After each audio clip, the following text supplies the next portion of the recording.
Mga kaibigan, I want you to understand that hypertension is preventable, but it is a silent killer. So, you have to empower yourself to be healthy. You need to recognize that you are vulnerable. You need to recognize that you have to prevent para magamot ho yan at kailangan nyo po ng tamang reseta na hindi titigil. You have to do it for yourself because if you are healthy, then you are actually protecting your family, your work, your future, 'di ba po? Eh, sabi nga ng iba, mabuti kung nawala ka agad, hindi na maghihirap.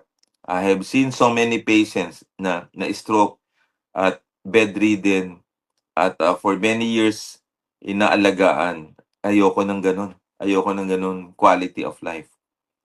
Sana tayong lahat isipin natin na ang hypertension ay napakahalagang klase ng sakit at hindi tayo dapat magpabaya. The moment na nagpabaya tayo with available and cheap medications right now, at saka libre yung mga preventive tips, then we are abandoning also the life ng mga kapamilya natin. So you do it for not for yourself only, but for your family,